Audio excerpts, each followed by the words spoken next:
Olá, trabalhadores e trabalhadoras, sejam bem-vindos a mais um episódio do Podcast Sindical, o podcast da classe trabalhadora, do Núcleo de Comunicação Sindical e TV Sindical. Hoje, vamos abordar temas técnicos relacionados à classe trabalhadora, ao dia a dia da classe trabalhadora e entender um pouco mais desse contexto em que envolve economia e trabalho. E para isso, estamos recebendo aqui Fernando Lima, que é economista e supervisor técnico do DIEESE do Estado de São Paulo. Seja bem-vindo, Fernando. Olá, João. Uma grande satisfação poder participar desse podcast. Também saudar todos aqueles que estão acompanhando esse podcast. Bom, agradecer mais uma vez a presença, Fernando. A gente sabe que o DIEESE ele tem um papel fundamental, né, no processo do movimento sindical, mas também na economia, né? Porque ele faz avaliações completas de mercado e da relação de mercado de trabalho também.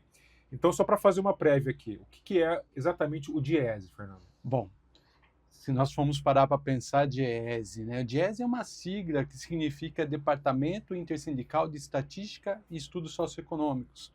É um departamento de pesquisa, assessoria e formação do movimento sindical brasileiro. Inclusive, recentemente, nós estamos passando por esse momento de comemorações aos 70 anos da criação do DIEESE pelo movimento sindical brasileiro. Então, o DIEESE tem como a sua principal razão de ser, sua missão, atender os interesses da classe trabalhadora brasileira. Então, o DIEESE, ele prepara subsídios para as campanhas salariais, promove pesquisas, por exemplo, pesquisa da cesta básica. O DIEESE faz essa pesquisa que serve para os trabalhadores e as trabalhadoras ver como está o comportamento dos preços dos itens mais elementares. E também o DIEESE tem uma escola de nível superior chamada Escola DIEESE de Ciências do Trabalho. É formidável, modéstia à parte, é formidável o papel que nós estamos exercendo nos 70 anos, né? Então, nós, de fato, atuamos para promover uma possibilidade dentro das disputas existentes na sociedade, nós fornecemos elementos para que a classe trabalhadora, através de seus sindicatos, possam pleitear, pautar, reivindicar melhorias para o trabalhador, para a trabalhadora. Muito bom, muito bom. A gente sabe que números são importantes, né? Sim, quando a gente certeza. está munido de números, a gente tem aí mais chances também nas negociações. Fernando, hoje o mercado de trabalho brasileiro, nos últimos anos, ele vem melhorando, né? Os índices de desemprego eles vêm baixando. De certa forma, isso é bom, obviamente, mas a gente vê ainda que existe uma questão que está latente aí, que é a uberização. Existe aí o CLT, que vem numa crescente de emprego, mas há considerado também como esses empregos as pessoas que trabalham como PJ, enfim. Apesar dessa melhora nos últimos anos, você entende que é sustentável o modelo como ele existe hoje? Bom, essa pergunta ela é uma pergunta muito interessante e abrangente que faz com que a gente tenha que pensar o modelo de mundo que nós estamos vivendo, né? Quando nós estamos vivendo nesse modelo de mundo, que é dentro do sistema capitalista, efetivamente nós temos altos e baixos na economia de qualquer parte do mundo, né? O que eu consigo visualizar tecnicamente é que o Brasil vem passando, principalmente depois de 2023, por um processo de retomada do crescimento econômico na economia brasileira que tem repercutido positivamente no mercado de trabalho. Então, nós estamos vivenciando níveis recordes da menor taxa de desemprego do Brasil. Quando nós fazemos uma analogia, quando nós olhamos isso em outros períodos, né, hoje, de fato, existem oportunidades de postos de trabalho que em outros períodos não existiam. Então, nós observamos empresários, por exemplo, reclamando que tem vagas de emprego abertas, mas não está tendo trabalhador e trabalhadora para ocupar os cargos. Eu não consigo ver isso como algo negativo.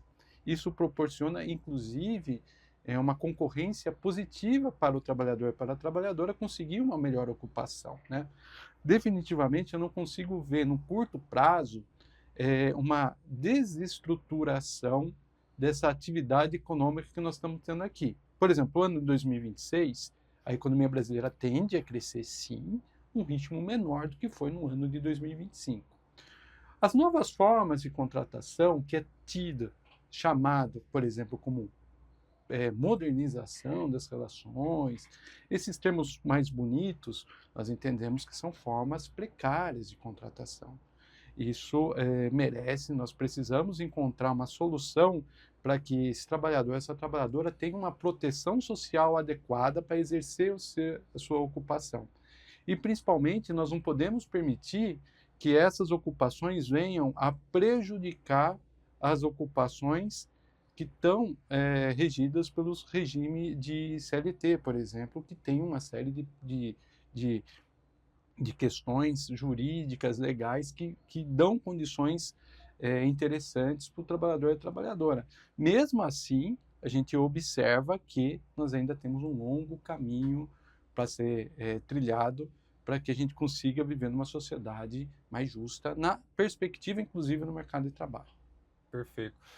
Fernando, você tocou num ponto que é bastante latente hoje, inclusive nas redes sociais, que é essa coisa da dificuldade de encontrar mão de obra, né? Uhum. Tem muita gente que faz vídeo, empresários mesmo, reclamando que eu não consigo, e muitos deles culpam o Bolsa Família, Sim. né? Eu Sim. até vi um vídeo recente de um comentarista político falando, eu achei até interessante que ele falou, olha, se você está disputando com R$ 600, Então. é porque o problema não é o Bolsa Família, o problema é o que você está oferecendo para o seu trabalhador. Como é que funciona essa lógica? Faz algum sentido isso ou não? Olha, eu tenho dificuldade técnica de conseguir ver uma relação entre Bolsa Família e ocupações no mercado de trabalho, né? De fato, esses valores de referência, eles não dialogam, não é esta a questão. A grande questão que existe é que nós estamos vivendo um período que praticamente 10 anos nós não vivíamos, né? Que é um boom de crescimento econômico, né? E pasme, o Brasil poderia crescer ainda mais se nós não tivéssemos um remédio que está sendo dado pelo Banco Central que se chama taxa de juros elevada. No meio de tudo isso, como tem oportunidades de postos de trabalho em grande escala, em grande volume, aquele empregadora que não oferece os melhores salários, o trabalhador, a trabalhadora está indo procurar uma coisa melhor. Então, não é que não tem, é que as pessoas estão tendo uma liberdade para encontrar postos de trabalho em condições superiores. E, inclusive, essas novas formas de contratação ou de trabalho independente, digamos assim, que estimulam essa concorrência. Então, o trabalhador, a trabalhadora, olha, se eu trabalhar por conta, eu vou ganhar mais do que se eu for um CLT ganhando R$ 1.600, R$ 1.700. O problema não está nisso, o problema está na proteção social que não é oferecida na mesma magnitude para esses trabalhadores e essas trabalhadoras, né? O mundo ideal seria que eles tivessem a mesma proteção social que é oferecida para os trabalhadores com carteira de trabalho assinada. Perfeito. Isso a gente pode dizer que isso está linkado à reforma trabalhista, consequência da reforma trabalhista, porque na verdade o que a gente viu nos últimos anos foi o achatamento dos salários, né?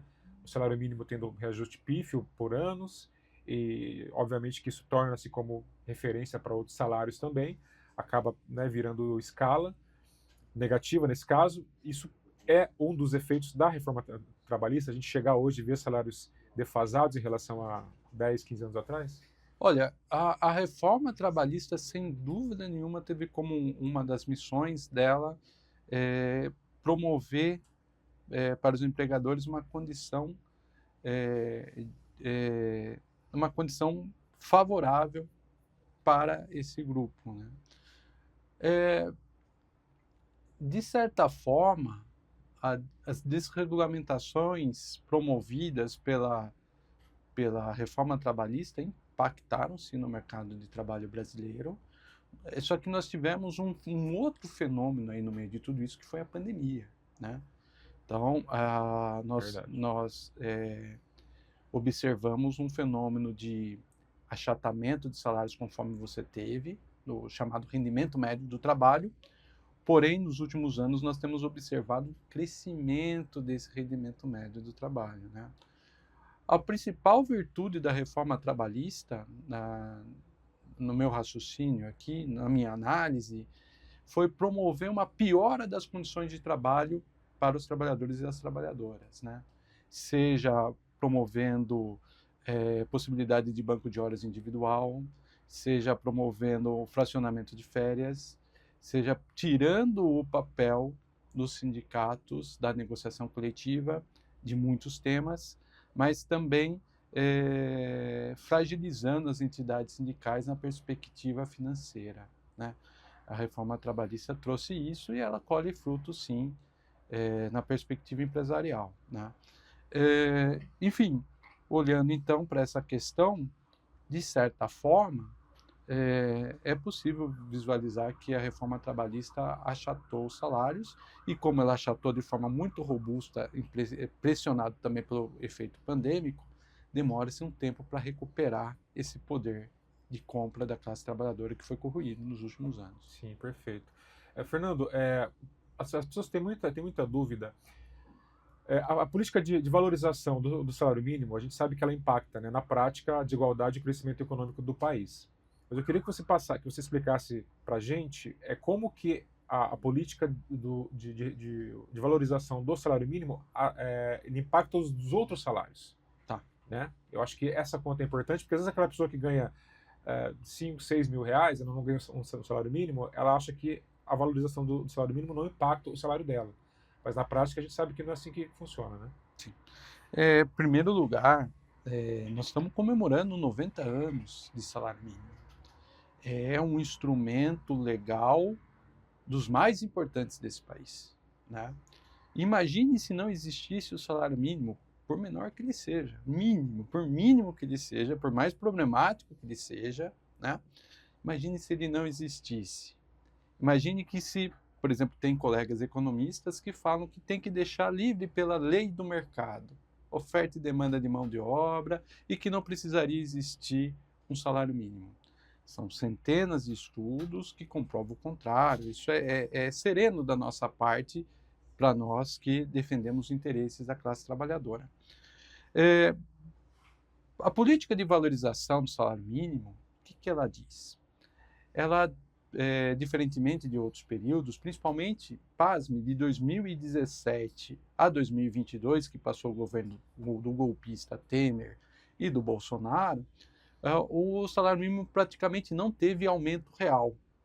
E o aumento real, o que é aumento real? Nós temos uma parte da inflação, né, que recupera, se for o caso, o poder de compra do salário mínimo. E o aumento real é um reajuste que vai além disso. É um aumento efetivo do poder de compra. Como é salário mínimo, infelizmente, pequeno, mínimo. Nesse período de 2017 a 2022, praticamente não tivemos isso. O governo Lula volta à presidência e retoma a política de valorização do salário mínimo.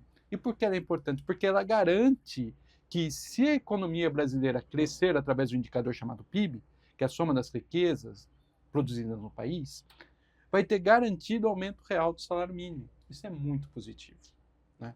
Então, mas existe, infelizmente, foi estabelecido um limite de 2,5% de aumento real. Então, se a economia crescer 3%, infelizmente é 2,5% de aumento real que pode ter, né? 5,5% total seria, né? Até esses valores de referência. Bom, mas eu não recebo o salário mínimo, o que eu tenho a ver com isso? Primeiro que não existe vinculação e não pode ter vinculação entre salário mínimo e outros salários. Não pode. Mas impacta diretamente em todas as negociações coletivas. Quanto ao DIEESE, nós usamos essas informações e essas informações estão presentes em todas as negociações coletivas. Porque à medida que o salário mínimo aumenta e um salário, principalmente um piso, aqueles menores salários que são praticados na categoria, eles ficam perto do salário mínimo, o que vai acontecer com o empregador? Vai acontecer que ele vai perder esse trabalhador, essa trabalhadora para um outro segmento da economia que paga um pouquinho mais. Então, não é vantajoso ficar próximo do salário mínimo. Então, à medida que o salário mínimo aumenta, repercute positivamente. Para os outros salários, inclusive. Para toda a sociedade repercute positivamente, porque à medida que o salário mínimo aumenta, é um instrumento, inclusive, de distribuição de renda, que faz com que a dinâmica econômica fique melhor e abre possibilidades de melhorias salariais. Importante. Então, fazer essa conta é fundamental, né? É fundamental. E, inclusive, quando surge esse debate em que nós não percebemos a solidariedade entre a classe trabalhadora, que precisa ter solidariedade, porque isso é um tema de disputa. Sim. Né? E, por exemplo, vai quebrar o país. A pessoa ganha 6 mil reais, ela ganha 5 mil reais, ela ganha 4 mil reais, fala, não, vai quebrar o país, eu estou fora dessa. E não é bem assim que funciona, que nós precisamos ter uma promoção, por exemplo, de uma tributação mais justa, né? Para que nós tenhamos uma condição de um aumento de salário mínimo impactar menos nas questões previdenciárias, por exemplo, né? Ainda assim, se seguir o que está escrito na legislação, nós não conseguimos visualizar tantos dramas. Mas, de fato, apesar da política de valorização do salário mínimo, nós temos que ficar vigilantes sobre isso, porque ela deixou de ser praticada e, a depender, ela pode deixar de ser praticada novamente. Perfeito. E, hoje, um dos grandes calcanhares aí da tributação brasileira, que vem sendo, aprovou-se aí, né, a reforma tributária, mas a gente sabe que sempre foi que nós taxamos o produto, o serviço e não a renda, né? Sim. Sendo que lá fora, os países desenvolvidos, todos eles taxam a renda, né? É que, infelizmente, quando se fala em taxar a renda no Brasil, o cara que ganha 5, 10 mil, ele acha que ele vai ser muito taxado e, na verdade, Não o é cara ele. que está lá em cima não é taxado. Proporcionalmente, quase que não paga imposto em relação a gente que está aqui embaixo na base da pirâmide, né? Como fazer as pessoas entenderem isso, Fernando? Que, na verdade, o pagar imposto na renda, ele vai beneficiar a classe trabalhadora, efetivamente, né? Como tirar dela essa ideia neoliberal de que o imposto na renda é pior para ela? Você sabe, João, que essa é uma discussão um tanto quanto profunda, que muito provavelmente ela está nas nossas raízes de muitas, que extrapola as décadas, dialoga com a nossa formação, dialoga com a nossa construção enquanto país. Um país que tem a sua trajetória histórica marcada por injustiças das mais pesadas, que ainda deve um monte de questões estruturais a serem superadas. Então, eu não consigo condenar o trabalhador e a trabalhadora que teve na sua vida toda uma questão condicionada de que você tem que aceitar o que vem. E que muitas das vezes, por ela estar numa situação um pouquinho melhor do que um parente, faz com que ela sinta-se num patamar social superior. Mas isso vem de longa data. É estrutural. É estrutural, né? Para nós superarmos isso, e eu percebo que nós tivemos um agravamento disso a partir de uma escala que surgiu através da internet, né? Que chegou numa questão sem precedentes.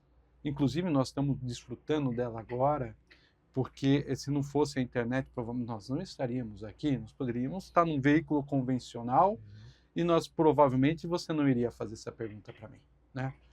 Nós tínhamos uma centralidade da informação.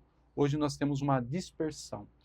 Essa dispersão, por outro lado, ela vem dialogando quase que predominantemente, justamente pelos interesses que sempre existiram no Brasil, né? Onde que eu estou querendo chegar com isso?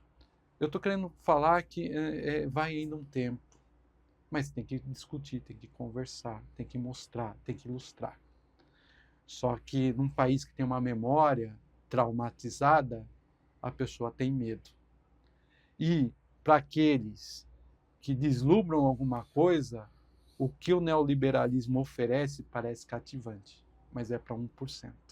Ele não vai conseguir. Parece cativante e fácil, né? É. A famigerada meritocracia que você consegue e tal.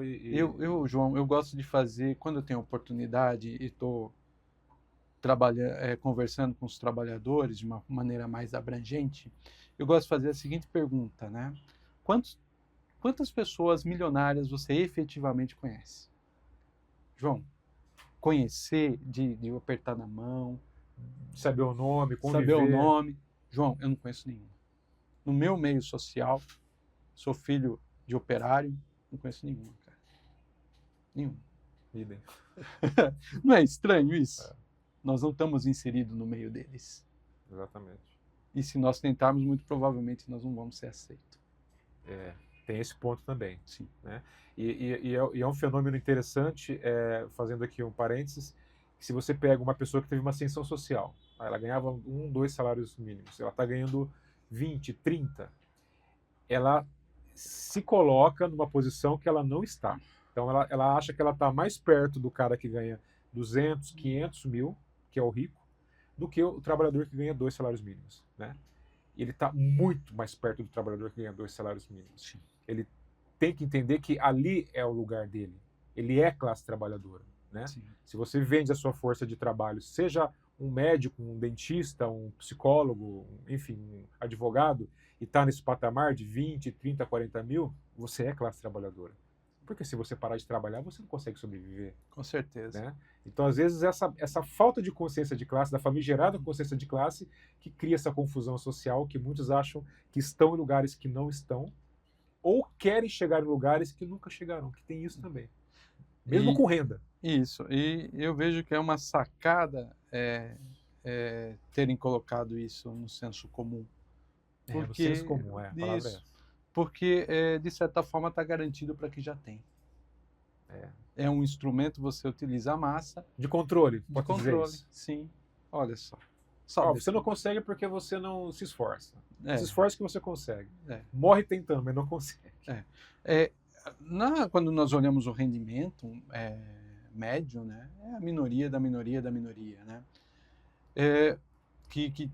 que chega a ter uma condição dessa, né, mas não é o suficiente para explicar, não deveria ser o suficiente para explicar tudo aquilo que ela repercute no centro, que é promovido através do senso comum, que é uma pena. É uma pena, exatamente. Fernando, agora ainda falando de renda, né? O Brasil hoje tem um dos maiores juros, se não me engano, é o primeiro ou segundo país com taxa de juros elevada, né? Uhum. Então, juros altos hoje ainda continua sendo apontado como entrave ao crescimento, apesar de a gente vem crescendo, apesar dele, né? Vem crescendo, taxa de desemprego também baixa, apesar dos juros altos. Na visão do Diese, quem paga a maior conta dessa política monetária? Olha, essa é uma pergunta também, ela é muito interessante, porque as perguntas, no geral, foram bem elaboradas.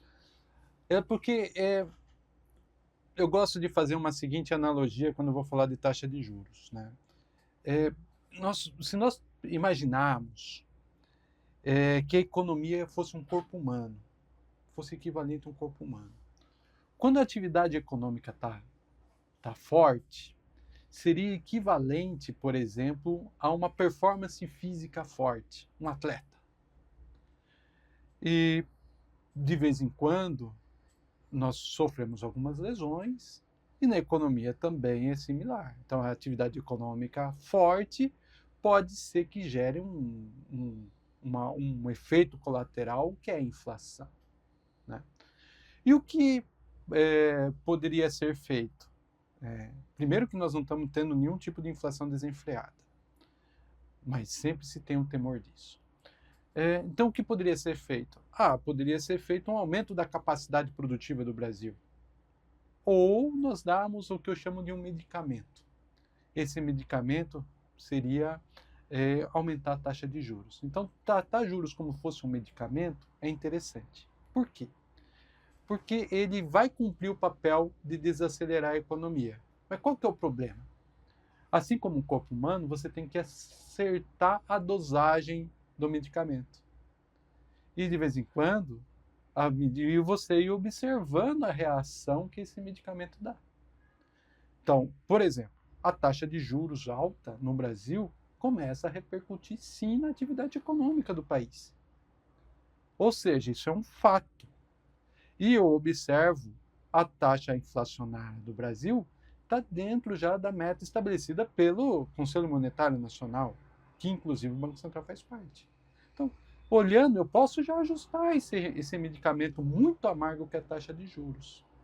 Mas não. Qual que é o problema? O problema é errar demais na dose eu acredito que já começa a errar. E isso pode impactar, assim como no corpo humano, quando você erra na dose, traumas ainda maiores.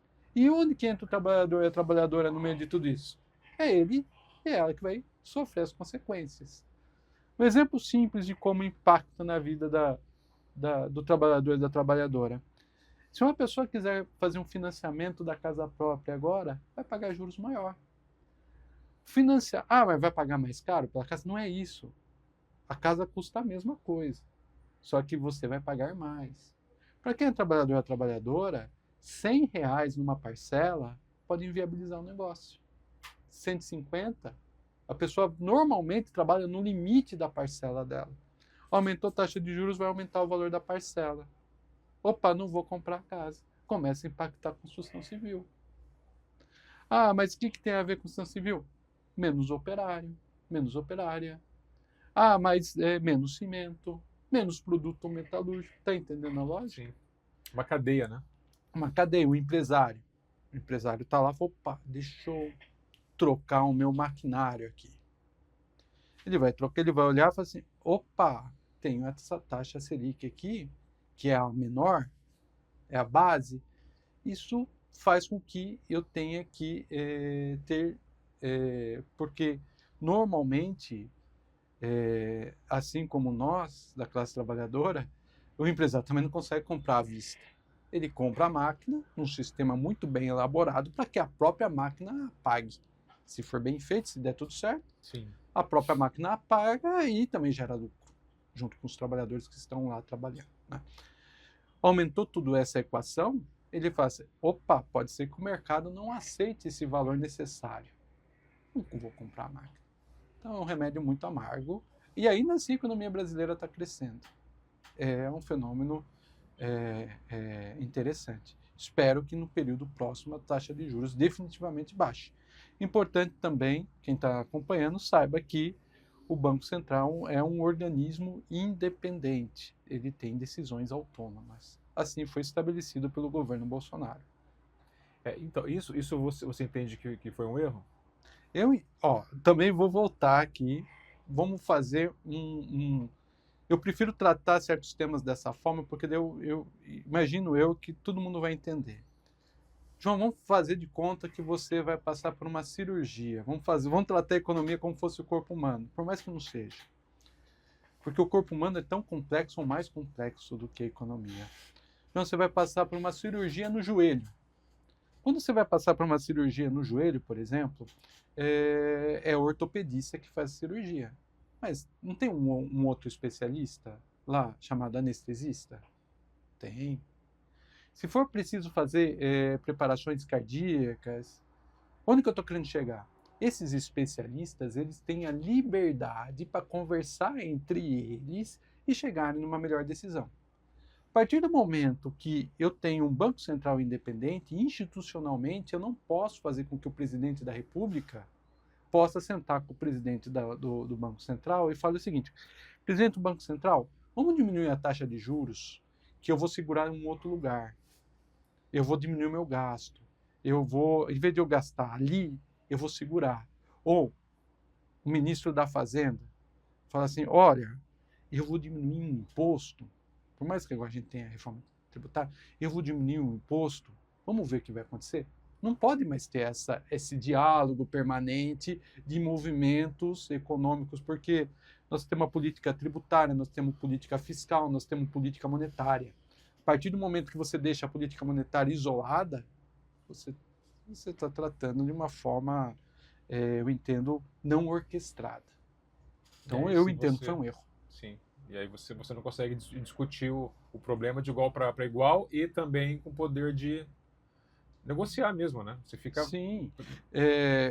Por exemplo, você tendo outras possibilidades, fazendo com que esses responsáveis dialoguem entre si com liberdade institucional, você consegue olhar para médio e longo prazo. Você não precisa ficar trabalhando só em curto prazo. Né? Você consegue dialogar com liberdade institucional para prever algumas coisas. Hoje, Fernando, e outra coisa que muita gente relata também é... A gente sabe que nas entrelinhas é assim que funciona mesmo. Mas o Banco Central, ele vem sendo, os últimos, né? presidentes de Banco Central, todos eles tinham vínculo com bancos privados e saíram de lá para trabalhar em bancos privados. Então, o interesse público ali é quase zero. O interesse, basicamente ali, para não dizer só isso, apenas números, né? Mas a gente sabe o que está de pano de fundo. Como resolver uma situação dessa? Existe na sua sugestão, na sua ideia como economista, algum meio de ter presidentes de bancos centrais, alguma regra que não possa ter, não sei se isso é possível, vínculo com o mercado financeiro, tanto quanto estiver lá dentro, ou antes ou depois? Porque a gente sabe que isso é um conflito de interesse gigante, né? E o Banco Central, por se tratar de política econômica monetária do país, tem que trabalhar com interesse público. Mas não é essa sensação que a gente tem. É justamente o contrário. Né? Bom, a indicação do presidente do Banco Central é prerrogativa do presidente da República. Né? É uma opção política dentro daquilo que a gente vive nas correlações de força do nosso sistema democrático, e que bom que é assim, é a democracia pelo menos, né? Faz com que nós tenhamos observado esses fenômenos praticamente desde sempre. Não existe, eu não vejo possibilidade de institucionalmente modificarmos essa regra. Vai depender de fato de quem estiver na presidência da República. O Banco Central independente, ele tem que ter um notório saber técnico sobre o tema discutido. Isso, de certa forma, já elimina muitos candidatos da classe trabalhadora a estar lá. Passa por comissões do Senado, por mais que nessas esferas de poder interesses políticos também são medidos, né? Mas eu não consigo visualizar no curto prazo uma mudança dessa lógica estabelecida, por mais que ainda hoje lá tenha um presidente que foi e representa os interesses da classe trabalhadora. Dentro das correlações de força do sistema vigente, por hora, é isso que nós temos, né? Entendi. E em cima disso ainda, né, falando da questão do juros altos, né, que tem sido apesar de não ter sido um entrave, o país ele vem crescendo, apesar do juros altos, mas se ele se manter assim, é possível entender que uma hora esse crescimento ele vai dar uma estagnada, vai ter que ser feito alguma coisa, porque é um fenômeno realmente isso está acontecendo, né, o juros está lá em cima, e o país continua crescendo, continua baixando o desemprego. Mas é possível que isso não se sustente por conta dos juros altos? Sim, já no próximo ano, por mais que ainda tenha a sinalização de crescimento, e precisa ter um fôlego, né, de um novo ciclo de investimentos na economia brasileira. Sem uma taxa de juros baixa, não vai ter, e a atividade econômica vai começar a desacelerar, como já está desacelerando. Está crescendo, mas num ritmo menor. Vai, naturalmente, vai chegar num patamar que nós não vamos conseguir crescer da maneira adequada e devida. Não tenho dúvida, isso não é segredo econômico entre os colegas economistas, né? O que às vezes fica no ar é, de certa forma, até que ponto tudo isso vale a pena num pretexto, muitas das vezes, controle inflacionário. Eu não sou inconsequente referente a esse tema. Posso até ser dito como um conservador. Não consigo ser arrojado tanto quanto, mas não precisa ser de forma permanente da forma que está colocado. É esse modo, né? Extremo, né? A sensação que a gente tem é justamente essa mesmo. Fernando, o Brasil sofreu nos últimos anos um processo de desindustrialização, né? Especialmente ali depois ali do impeachment da Dilma ali para frente, né? Depois que o Temer assumiu. É um fenômeno que a gente vê hoje o mundo reconhecendo isso do ponto de vista global mesmo, né? Que a gente viu a China explodindo e a Europa e os Estados Unidos que trocaram, né, a sua industrialização para fazer tudo na China, sofrendo com isso também. Então isso é um fenômeno quase mundial, né? Exceto China e Índia, que está ali num processo crescente. No Brasil hoje, a reindustrialização do país passa necessariamente com apoio apoio de dinheiro público, ou há espaço também para apoio de dinheiro privado, digamos assim, que muitos especialistas argumentam que tem que passar pelo privado. Já outros entendem que o apoio público é fundamental, né? Que sem o governo ali entrar para auxiliar esse processo fica inviável. Isso gera mais emprego também, né? É, eu sou de uma corrente de economistas que acredita no papel do Estado como um agente que vai estimular os melhores caminhos para a economia. Isso passa pela questão da indústria no Brasil, né? Através das suas agências de fomento, através do BNDES, através de compras governamentais. Nós temos no Brasil a nova indústria Brasil, que é a nova política industrial do Brasil, e nós, não é segredo para ninguém, momentos nem política industrial nós tivemos, né? A grande questão é que nós estamos passando justamente por um processo de transformação global, e justamente nesse processo de transformação global associa-se também um fenômeno Trump que abala as questões, inclusive geopolíticas aqui colocadas, né? Nós estamos vivendo um período muito difícil. Quando eu estou falando difícil, é olhar para o futuro, né?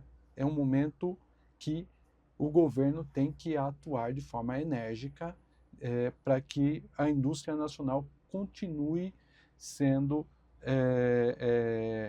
um fator relevante na economia brasileira, porque o processo de desindustrialização pode chegar num ponto de ser irreversível.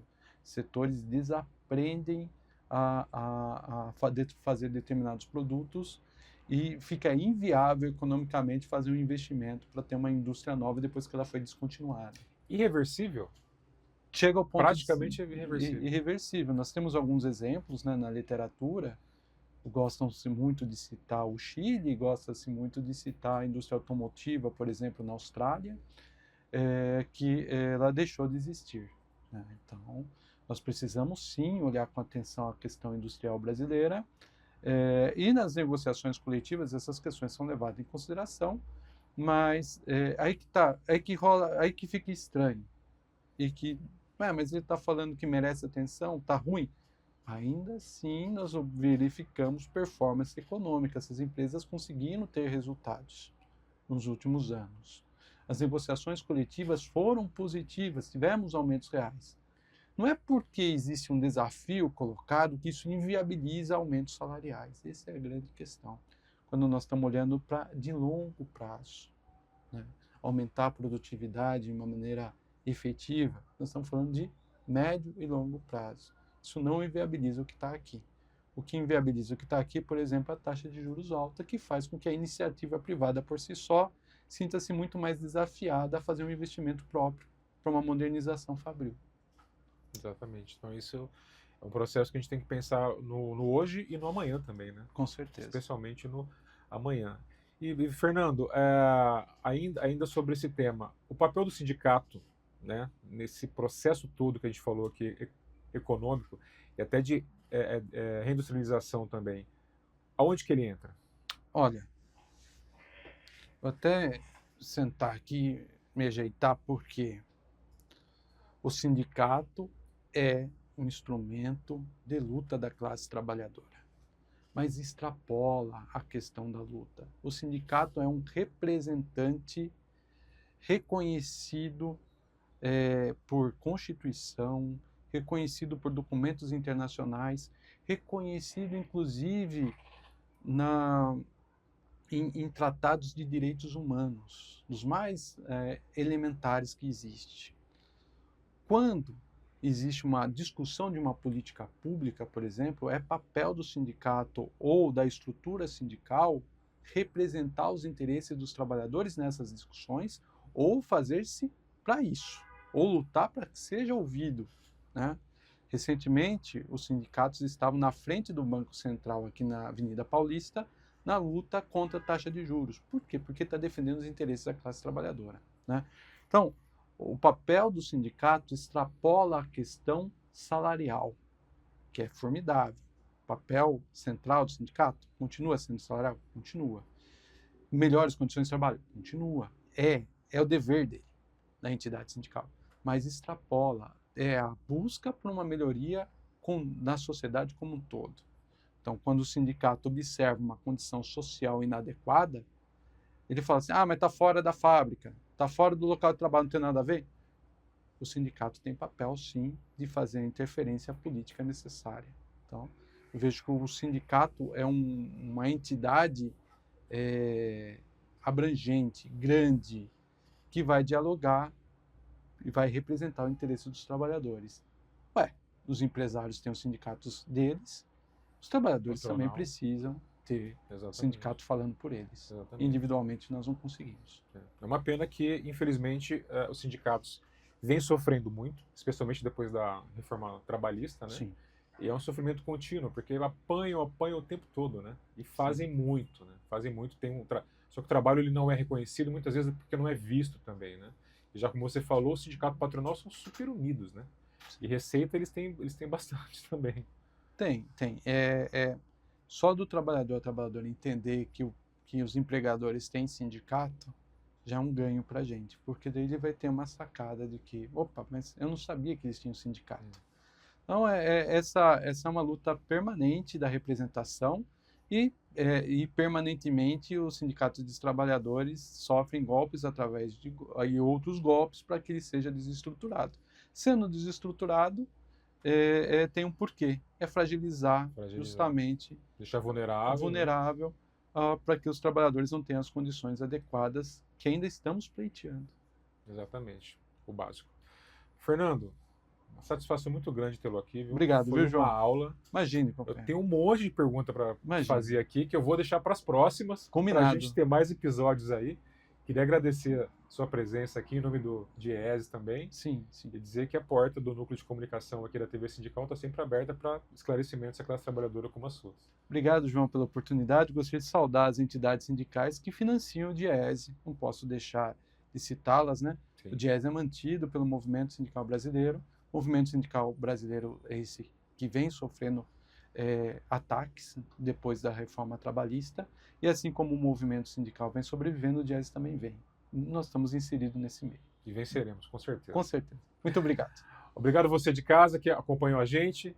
Obrigado por receber aqui o nosso convidado, que voltará em breve com mais informações. Espero que com juros mais baixos também na próxima vez. Um forte abraço a você. Siga-nos nas redes sociais, Instagram, Facebook, YouTube, e acompanhe o conteúdo diário do Núcleo de Comunicação Sindical. Até breve.